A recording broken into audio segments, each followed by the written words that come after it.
രമിത മാം കഴിയുമെങ്കിൽ video on ആക്കണേ. Okay, മാമിൻ്റെ സാഹചര്യം അറിയാം, പറഞ്ഞെന്ന് മാത്രം.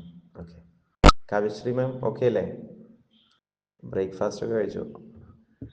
Okay okay. എണീക്കാൻ നേരം വൈകിയിരുന്നോ? അല്ല ഇപ്പോഴാണോ അല്ലല്ലോ അല്ലേ? ബ്രേക്ക്ഫാസ്റ്റ് ഒക്കെ കഴിച്ചില്ലേ? Okay okay okay okay.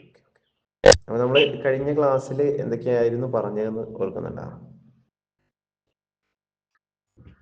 പലതരം കസ്റ്റമേഴ്സ്, എഗ്രി കസ്റ്റമർ, പിന്നെ പ്രഷർ, ഇങ്ങനെയൊക്കെ ഒരുപാട് സംസാരിച്ചു.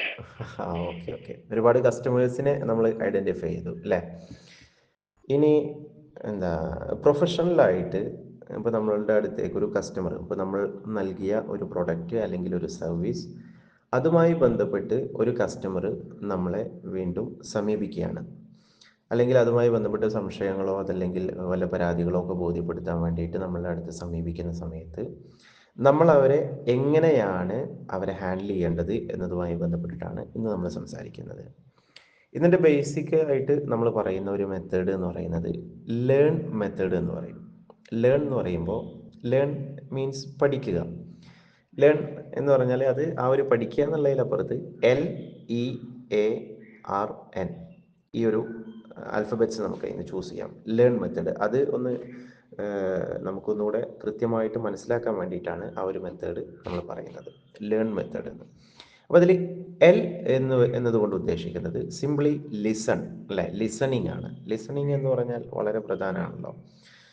എന്തൊരു പ്രോബ്ലവും അല്ലേ, നമ്മളുടെ അടുത്തേക്ക് ഒരാൾ വരുന്ന സമയത്ത് ഇതിൻ്റെ ഒരു പരാതി പറയുമ്പോൾ എന്താണ് ആ പരാതി എന്ന് കൃത്യമായിട്ട് മനസ്സിലാക്കാൻ, അതല്ലെങ്കിൽ അല്ലേ ആൾ ഉദ്ദേശിക്കുന്ന പരാതി എന്താ, ആൾക്കുള്ള പ്രശ്നം എന്താ. ചിലപ്പോൾ പ്രൊഡക്റ്റിൻ്റെ ക്വാളിറ്റിയിലോ മറ്റൊന്നും ആവില്ല, ആൾക്ക് വിളിച്ചപ്പോൾ കിട്ടാത്തതോ അങ്ങനെ എന്തെങ്കിലും, അയാൾ അവഗണിക്കപ്പെട്ടു എന്ന് തോന്നുന്ന വല്ല പ്രശ്നങ്ങളൊക്കെ ആയിരിക്കും. അപ്പോൾ അതൊക്കെ മനസ്സിലാവണമെന്നുണ്ടെങ്കിൽ നമ്മൾ അവരോട് ആദ്യം സംസാരിക്കണം നന്നായിട്ട് അല്ലേ. അപ്പോൾ അവർ പറയുന്ന പ്രശ്നങ്ങൾ കൃത്യമായിട്ട് കേൾക്കുക എന്നുള്ളതാണ്. ലിസണിങ് ആണ് ദ ഫസ്റ്റ് വൺ. ഓക്കെ, അപ്പോൾ so L stands for listening. Okay, then the second one അല്ലേ, അതായത് ലിസണിങ് എന്ന് പറയുമ്പോൾ അവർ ഇങ്ങോട്ടേക്ക് എന്ത് പറയുമ്പോഴും നമ്മൾ ഒരിക്കലും ഇടയിൽ കയറിയിട്ട് പറയാൻ പാടില്ല, ഇടയിൽ കയറിയിട്ട് സംസാരിക്കരുത്, അവരോട് ദേഷ്യപ്പെടാൻ പാടില്ല, അങ്ങനെയുള്ള കാര്യങ്ങളൊക്കെ നമ്മൾ ശ്രദ്ധിക്കണം. അതാണ് ലിസണിങ്ങിൻ്റെ ഒരു ഭാഗം എന്ന് പറയുന്നത്. പിന്നെ സെക്കൻഡ് വൺ ലേൺ എന്ന് പറയുന്നതിൽ സെക്കൻഡ് ആൽഫബറ്റ് ഏതാ? ഇ ആണ് അല്ലേ, അല്ലേ ഇ അല്ലേ, ലേൺ ഇ. ഇ എന്ന് പറഞ്ഞാൽ എംപതൈസ്. എംപതൈസ്, എംപതി എന്താ അതിന് മലയാളത്തിൽ പറയാൻ ഞാൻ പറഞ്ഞിട്ടുണ്ട് തോന്നുന്നുണ്ട്. എംപതിൻ്റെ മലയാളം പറഞ്ഞ ഓർമ്മ ഉണ്ടോ? Do you remember the meaning? Once I had said the meaning of empathy. Do you remember? തന്മയീഭാവം, like that. Okay, okay, okay, okay. Yeah, it was in the tip of your tongue, right? വായിൽ വരുന്നില്ല. അതന്നെ, ഇംഗ്ലീഷിൽ അങ്ങനെ പറയും, it's in the tip of my tongue. എൻ്റെ നാവിൻ്റെ തുമ്പത്തുണ്ടായിരുന്നു. Okay, so that word was also in the tip of your tongue അല്ലേ, at the tip ആണെന്ന് തോന്നുന്നുണ്ട്, at the tip of your tongue. Okay, you couldn't when I spelt it you didn't remember, right? അപ്പോൾ second one empathise ആണ്. Empathise എന്ന് പറഞ്ഞാൽ ഒരു തന്മയീഭാവം, അതായത് ആളുടെ വേദന അല്ലെങ്കിൽ ആളുടെ പ്രശ്നം നമ്മൾ മനസ്സിലാക്കുന്നുണ്ട് എന്നൊരു തോന്നൽ ആൾക്ക് ഉണ്ടാവണം. നമ്മൾ ആളുടെ പ്രശ്നങ്ങൾ കേട്ടിട്ട് എന്താ പറയുക, ആളുടെ പ്രശ്നങ്ങളൊക്കെ കേട്ട് ആ പ്രശ്നങ്ങൾ എന്താണെന്ന്, ആൾ അനുഭവിക്കുന്ന ആ ഒരു വേദന അല്ലെങ്കിൽ ആൾക്കുണ്ടായ പ്രയാസം എന്താണെന്ന് ഞാൻ മനസ്സിലാക്കുന്നുണ്ടെങ്കിൽ യെസ് ഐ അണ്ടർസ്റ്റാൻഡ് സാർ എന്ന് നമ്മൾ പറയില്ലേ, സോറി സാർ നിങ്ങൾക്ക് പറ്റിയതിൽ എന്താ പറയുക, എനിക്ക് മനസ്സിലാകുന്നുണ്ട് നിങ്ങൾക്ക് എത്രത്തോളം പ്രയാസം ഉണ്ടാക്കി. ഈ ഒരു മനസ്സിലാക്കലാണ് എംപതൈസ് എന്നതുകൊണ്ട് ഉദ്ദേശിക്കുന്നത്. ഇനി തേർഡ് വൺ എ ആണ് അല്ലേ. എ എന്ന് പറഞ്ഞാൽ LEA, അപ്പോളജൈസ്, ക്ഷമ ചോദിക്കുക. അപ്പോൾ നമ്മുടെ പ്രോഡക്റ്റിൻ്റെ ഭാഗത്ത് നിന്ന് അല്ലെങ്കിൽ നമ്മുടെ സർവീസിൻ്റെ ഭാഗത്ത് നിന്ന് ഒരു കംപ്ലൈൻ്റ് ആണ് വന്നിട്ടുണ്ടായിരുന്നെങ്കിൽ നമ്മളവിടെ ന്യായീകരിക്കാൻ നിൽക്കുന്നത് തീർച്ചയായിട്ടും ആ കസ്റ്റമർ റോങ് ആവാനും അല്ലേ, പിന്നീട് അവർ നഷ്ടപ്പെട്ടു പോകാനൊക്കെ കാരണമായേക്കാം. അപ്പോൾ സിംപ്ലി നമ്മൾ ചെയ്യേണ്ടത് അവിടെ നമ്മൾ അവരോട് എന്ത് ചെയ്യാം, നമ്മൾ ക്ഷമ ചോദിക്കുക, അപ്പോളജൈസ് ചെയ്യുക. സോറി സാർ, അങ്ങനെ പറ്റിപ്പോയി, ഇങ്ങനെ ഒരു പ്രശ്നം അവരുടെ ഭാഗത്തു നിന്ന് ഇങ്ങനെ ഒരു പ്രശ്നം ഉണ്ടായപ്പോൾ സ്വാഭാവികമായിട്ടും നമുക്ക് അങ്ങനെ എത്താൻ കഴിഞ്ഞില്ല, അല്ലെങ്കിൽ അങ്ങനെ റെഡിയാക്കാൻ പറ്റിയില്ല എന്നുള്ള രീതിയിൽ വളരെ വ്യക്തമായിട്ട് നമ്മളത് പറയുക എന്നുള്ളതാണ് A apologise, A for apologise. ഇനി ആറാണ്, നമ്മളിങ്ങനെ മാപ്പ് പറഞ്ഞതുകൊണ്ടായില്ല, ഇങ്ങനെ ഒരു പ്രശ്നം വന്നു, അത് റിസോൾവ് ചെയ്യണം. Learn, LEAR, R for resolve, R for resolve, അത് റിസോൾവ് ചെയ്യുക എന്നുള്ളതാണ്. ആ ഒരു പ്രശ്നം പരിഹരിക്കുക. അതിപ്പോൾ നമ്മൾക്ക് ഒരുപക്ഷെ നമുക്കിപ്പോൾ ഇനിയിപ്പോൾ ഡയറക്റ്റ് പരിഹരിക്കാൻ പറ്റാത്തതാണെങ്കിൽ നമ്മളുടെ അതിൻ്റെ കൺസേൺഡ് ആയിട്ടുള്ള ഡിപ്പാർട്ട്മെൻറ്റിൽ കണക്ട് ചെയ്ത്, അതല്ലെങ്കിൽ അവർ ആരെയാണോ അത് കണക്ട് ചെയ്യേണ്ടത്, അല്ലെങ്കിൽ അതുമായി ബന്ധപ്പെട്ടുള്ള എൻക്വയറി, അതിൻ്റെ സ്റ്റാറ്റസ് എന്താണ്, ആ ഒരു അവർക്ക് കൊടുത്ത സർവീസിൻ്റെ കാര്യങ്ങൾ എന്തൊക്കെയാണെന്നുള്ള കൃത്യമായിട്ട് അന്വേഷിച്ച് അവർക്ക് വേണ്ട ഒരു പരിഹാരം കൊടുക്കുക എന്നുള്ളതാണ് റിസോൾവ് എന്നതുകൊണ്ട് ഉദ്ദേശിക്കുന്നത്. പിന്നെ അതുപോലെ തന്നെ N, notify, N for notify. Notify means ഇതിൻ്റെ ഓരോ കൃത്യമായിട്ടുള്ള സ്റ്റാറ്റസുകൾ അവരെ അറിയിക്കുക. നമ്മൾ പരിഹാരം കൊടുത്തു എന്നത് മാത്രമല്ല, ആ പരിഹാരത്തിന് ശേഷമുള്ള ഓരോ കാര്യങ്ങളും, അതായത് സാറേ ഇത് നമ്മളിതിൻ്റെ ഇത് കൊടുത്തിട്ടുണ്ട്, പ്രൊസീഡ് ചെയ്തിട്ടുണ്ട്, അപ്പോൾ അതെന്തായാലും പരിഹാരം ഉണ്ടാകും എന്ന് പറഞ്ഞിട്ട് അവരെ പറഞ്ഞയക്കുക മാത്രമല്ല, പിന്നീട് പിറ്റേ ദിവസം വിളിച്ചിട്ട് സാറേ അതിങ്ങനെ ഓക്കെ ആയിട്ടുണ്ട് കേട്ടോ, നിങ്ങൾ പറഞ്ഞത് പ്രശ്നമൊക്കെ തീർന്നിട്ടുണ്ട്, ഓക്കെയാണ്, ആ സർവീസ് ഇപ്പോൾ ഓക്കെയാണ് എന്നുള്ള രീതിയിൽ കൃത്യമായിട്ട് പറഞ്ഞു കൊടുക്കുക, അല്ലെങ്കിൽ അത് അവരെ അറിയിക്കുക എന്നുള്ളത്, നോട്ടിഫൈ ചെയ്യുക എന്നുള്ളത് is the last one. So L, L for എന്താ പറഞ്ഞ, എൽ ഫോർ, എൽ എന്തിനാ, എല്ലിൻ്റെ ഫുൾ ഫോം എന്താ പറഞ്ഞത്? ലിസണിങ്. ആ, ലിസണിങ്. അതായത് ലേൺ ആണ് മെത്തേഡിന്റെ പേര്, ലേൺ മെത്തേഡാണ് നമ്മൾ ഉദ്ദേശിക്കുന്നത്.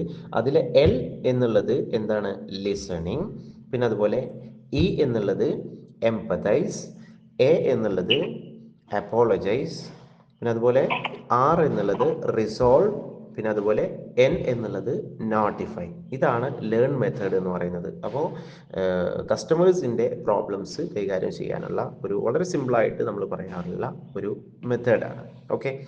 ഇനി ഇപ്പോൾ ശരിക്കും പറഞ്ഞാൽ ഞാനിങ്ങനെ ഇന്നിപ്പോൾ ഒന്ന് രണ്ട് ആളൊക്കെ ഉണ്ടെന്നുണ്ടെങ്കിൽ, അവരുണ്ടെന്നുണ്ടെങ്കിൽ, ആക്റ്റീവായിട്ടുണ്ടെന്നുണ്ടെങ്കിൽ നമുക്കൊന്ന് രണ്ട് അങ്ങനെ ഒരു ആക്ടിവിറ്റി ഒക്കെ ഞാനിങ്ങനെ എന്തെങ്കിലുമൊക്കെ ചെയ്യാമെന്ന് കരുതിയിട്ടുണ്ടായിരുന്നു. അപ്പോൾ അത് പോസിബിൾ ആവുമെന്ന് തോന്നുന്നില്ല അല്ലേ? രമിതമ്മയും അവർ ഡെലിവറി കഴിഞ്ഞിരിക്കുകയാണല്ലോ, അപ്പോൾ അവർക്ക് സാഹചര്യങ്ങൾ പറ്റിയെന്ന് വരില്ല. ഓക്കെ, പോട്ടെ. അപ്പോൾ നമുക്ക് എന്ത് ചെയ്യാം, ഒരു ഒരു ഒരു ഒരു പോസിബിൾ അല്ല, ആൾ വേണം, ആളുണ്ടെങ്കിലേ അങ്ങനെ എന്തെങ്കിലുമൊക്കെ ചെയ്യാൻ പറ്റുള്ളൂ, ഗെയിംസും കാര്യങ്ങളൊക്കെ. അപ്പോൾ നമ്മൾ കമ്മ്യൂണിക്കേഷൻ മിസ്റ്റേക്സ് പ്രധാനമായിട്ടും നമ്മൾ നമ്മുടെ ഈ ഒരു മറ്റേ കസ്റ്റമേഴ്സിനെ ഡീൽ ചെയ്യുന്ന സമയത്ത്, പ്രത്യേകിച്ച് ആംഗ്രി കസ്റ്റമേഴ്സിനെയൊക്കെ ഡീൽ ചെയ്യുന്ന സമയത്ത് നമ്മൾ കസ്റ്റമേഴ്സിനോട് സംസാരിക്കേണ്ട ആ ഒരു കമ്മ്യൂണിക്കേഷൻ മിസ്റ്റേക്സ് പ്രധാനമായിട്ടും ജസ്റ്റ് ഒന്ന് സൂചിപ്പിക്കുകയാണ്. അതായത് ആംഗ്രി കസ്റ്റമേഴ്സിനെ ഡീൽ ചെയ്യുന്ന സമയത്ത് പ്രധാനമായിട്ടും കമ്മ്യൂണിക്കേഷൻ നമ്മൾ വളരെ അധികം ശ്രദ്ധിക്കണം അല്ലേ? അതായത് ഒരിക്കലും തന്നെ ഒരു ആർഗ്യൂ ചെയ്യുന്ന ഒരു സാഹചര്യം ഒരിക്കലും ഉണ്ടാവാൻ പാടില്ല. ഒരു കസ്റ്റമർ വരുന്ന സമയത്ത് ആർഗ്യൂ ചെയ്യുക, അവരോട് തർക്കിക്കുക. നമ്മളിപ്പോൾ എന്താ പറയുക, ഇപ്പോൾ കഴിഞ്ഞ ക്ലാസ്സിൽ പറഞ്ഞ പോലെ എന്താ അല്ലേ, രണ്ട് കൈ കൊണ്ട് കുട്ടികളെ ശബ്ദം ഉണ്ടാവുള്ളൂ അല്ലേ? അപ്പോൾ നമ്മൾ ഒരാൾ സൈലൻ്റ് ആയാൽ അവിടെ നമുക്ക് ആളെ എന്ത് ചെയ്യാൻ പറ്റും, ആളെ ക്രമേണ നമുക്ക് പറഞ്ഞ് മനസ്സിലാക്കാൻ കഴിയും. പിന്നെ ബ്ലെയിം ചെയ്യുക, കുറ്റപ്പെടുത്തുക. ഇപ്പോൾ ഞാനല്ല, അല്ലെങ്കിൽ എൻ്റെ ഡിപ്പാർട്ട്മെൻ്റ് അല്ല, മറ്റേ ഡിപ്പാർട്ട്മെൻറ്റാണ്, അല്ലെങ്കിൽ നിങ്ങളുടെ കുറ്റം തന്നെയാണ്. ചിലപ്പോൾ അവരുടെ കുറ്റമായിരിക്കാം, അവർ പോകുമ്പോൾ അവരിൽ നിന്ന് വന്ന മിസ്റ്റേക്സോ മറ്റോ എന്തെങ്കിലുമൊക്കെ ആയിരിക്കാം ഒരുപക്ഷെ ഈ പ്രോഡക്റ്റിന് ഡാമേജ് വരാനോ അല്ലെങ്കിൽ അങ്ങനത്തെ പ്രശ്നങ്ങളൊക്കെ ഉണ്ടായി. പക്ഷെ അത് അവരെ മനസ്സിലാക്കുന്ന രീതിയിൽ, ഒരിക്കലും നമ്മൾ ഒറ്റയടിക്ക് ബ്ലെയിം ചെയ്യുന്ന ഒരു സാഹചര്യം ഒരിക്കലും ഉണ്ടാവരുത്. അങ്ങനെ ഉണ്ടായിക്കഴിഞ്ഞാൽ അത് തീർച്ചയായിട്ടും ആ കസ്റ്റമർ റോങ് ആയിട്ട് എടുക്കാനും അങ്ങനത്തെ സാഹചര്യങ്ങളൊക്കെ വരും. പിന്നെ അതുപോലെ തന്നെ ഒരിക്കലും മറ്റൊരു കാര്യമാണ്, നമ്മൾ കസ്റ്റമറായിട്ട് ഡീൽ ചെയ്യുന്ന സമയത്ത് നെവർ ടേക്ക് ഇറ്റ് പേഴ്സണലി. ഒരിക്കലും തന്നെ. ഇപ്പോൾ എന്താ പറയുക, മാം എന്നോട് വന്നിട്ട് എന്തോ, അല്ലെങ്കിൽ ഇപ്പോൾ ഞാനൊരു കസ്റ്റമറാണ്, ഞാൻ വന്നിട്ട് മാമിനോട് എന്തോ ദേഷ്യപ്പെട്ടു.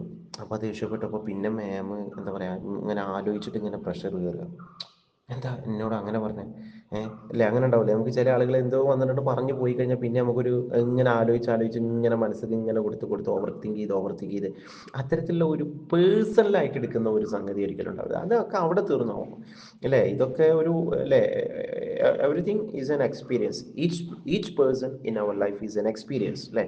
അപ്പോൾ നമ്മൾ ആ ഒരു രീതിയിൽ തന്നെയാണ് അത് കൈകാര്യം ചെയ്യേണ്ടത്. സിംപ്ലി എല്ലാവരെയും നമ്മൾ മനസ്സിലാക്കേണ്ടത് ഓരോ അനുഭവങ്ങളാണ്. അപ്പോൾ അതൊരിക്കലും നമ്മുടെ പേഴ്സണൽ ലൈഫിലേക്ക് അതൊരിക്കലും എടുക്കാൻ പാടില്ല എന്നർത്ഥം. ഓക്കെ. അപ്പോൾ അവർ പറയുന്നത് കൃത്യമായിട്ട് കേട്ട് അതിന് നമ്മളൊന്ന് അവരെ മനസ്സിലാക്കുന്നു എന്നൊക്കെ പറഞ്ഞ് അതിന് സോറിയൊക്കെ പറഞ്ഞ് അതിന് പരിഹാരങ്ങൾ ചെയ്തു കൊടുത്ത എല്ലാ കസ്റ്റമേഴ്സിനെയും നമുക്ക് എന്ത് ചെയ്യാൻ പറ്റും, മാറ്റിയെടുക്കാൻ പറ്റും. പിന്നെ എന്താ പറയുക, പിന്നെ ഒറ്റയടിക്ക് ഇപ്പോൾ നമുക്കറിയാം നമ്മുടെ കമ്പനിക്കൊക്കെ ഓരോ പോളിസികളുണ്ടാവും അല്ലേ? കമ്പനിക്കൊരു പോളിസികളുണ്ടാവും. ഇത്ര ദിവസം കഴിഞ്ഞാൽ പിന്നെ റിഫണ്ട് ഇല്ല, അല്ലെങ്കിൽ ഇത്ര ദിവസം കഴിഞ്ഞാൽ നിങ്ങൾക്കത് എന്താ പറയുക ഗ്യാരണ്ടി ഇല്ല, അല്ലെങ്കിൽ വാറണ്ടി ഇല്ല.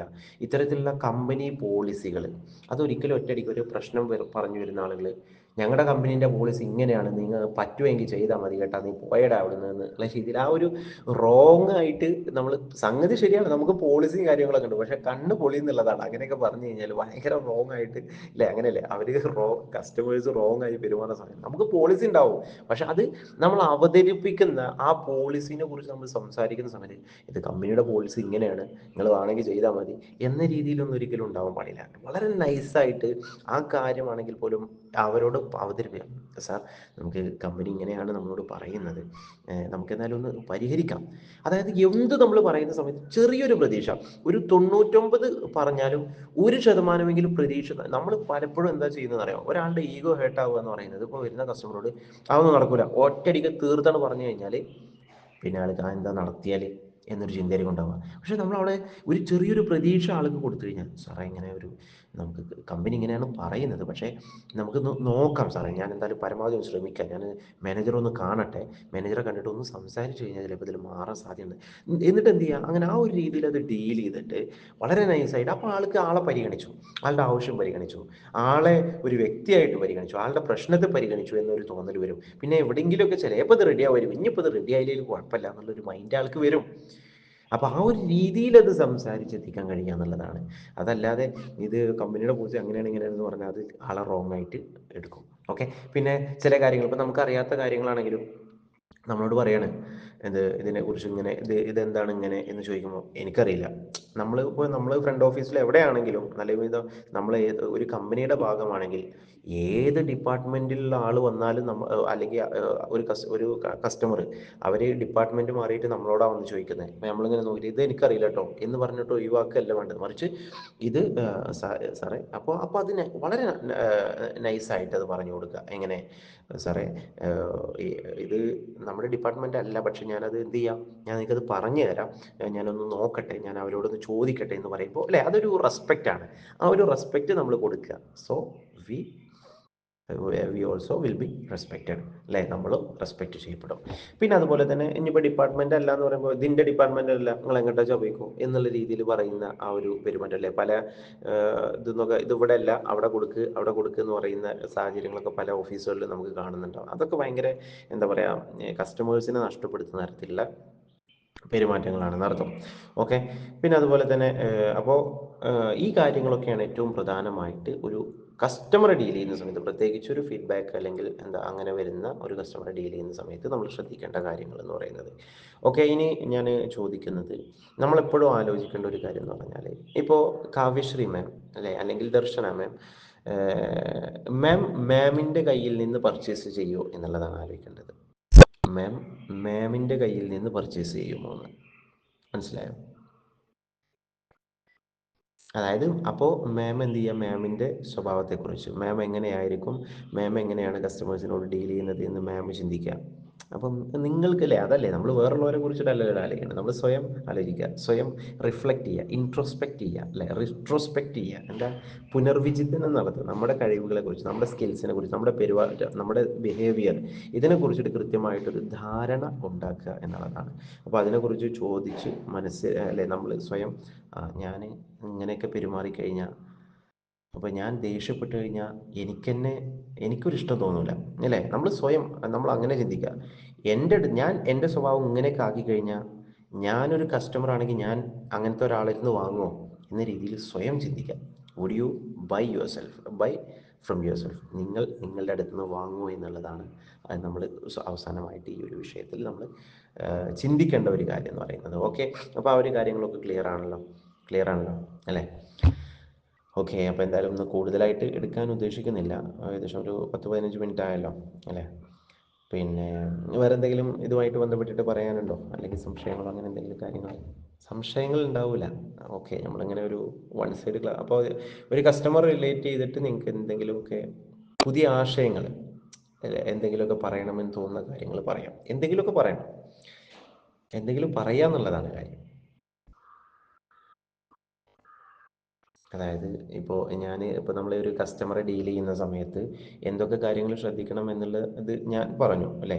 അപ്പോൾ ഇതിൽ നിന്ന് വിട്ടുപോയി എന്ന് തോന്നുന്ന അതല്ലെങ്കിൽ വേറെ എന്തെങ്കിലുമൊക്കെ സാഹചര്യങ്ങൾ, ഒരു നിങ്ങളൊരു കസ്റ്റമറായിട്ട് നിങ്ങൾ പല ഷോപ്പിലേക്കോ മറ്റെവിടേക്കോ ചെല്ലുമ്പോൾ നിങ്ങൾ ട്രീറ്റ് ചെയ്യപ്പെട്ട രീതികൾ പല രീതിയിലായിരിക്കും. നിങ്ങൾക്ക് എന്തെങ്കിലുമൊക്കെ ഒരു പ്രശ്നം വന്നിട്ട് നിങ്ങൾ ആ പ്രശ്നം പോയി പറയുന്ന സമയത്ത് നിങ്ങളെ ട്രീറ്റ് ചെയ്ത് വേറെ രീതിയിൽ. അപ്പോൾ അങ്ങനെ എന്തെങ്കിലുമൊക്കെ അനുഭവങ്ങളോ അതല്ലെങ്കിൽ എന്തെങ്കിലുമൊക്കെ അല്ലെങ്കിൽ ഈ ഒരു സിലബസിൽ എന്തെങ്കിലുമൊക്കെ ഇനിയും കൂടെ ഉൾക്കൊള്ളിക്കാം എന്നൊക്കെ തോന്നുന്ന കാര്യങ്ങൾ അങ്ങനെ എന്തെങ്കിലുമൊക്കെ ഉണ്ടെങ്കിൽ പറയാം. ഇല്ല സാർ. ആ ഒന്നുമില്ല എന്ന് പറയുന്നത് ഇറ്റ്സ് എ ലൈക്ക് എൻ എസ്കേപ്പേഡ് അല്ലേ, ഒരു എന്താ പറയാ, ഒരു ഒളിച്ചോട്ടാണ്. ഒന്നുമില്ല, സമാധാനം, ഇനിയിപ്പോൾ ഒന്നും പറയണ്ടല്ലോ, അങ്ങനെയാണ് എനിക്ക് ഫീൽ ചെയ്തത്. ഓക്കെ, അപ്പോൾ എനിവേ ഇതാണ് ഇന്നത്തെ ക്ലാസ്സിനെ കുറിച്ചിട്ട് നമുക്ക് പറയാനുള്ളത്. പിന്നെ ഓക്കെ, അപ്പോൾ ഞാനതിൻ്റെ ഡീറ്റെയിൽസ് കാര്യങ്ങൾ ഗ്രൂപ്പിലേക്ക്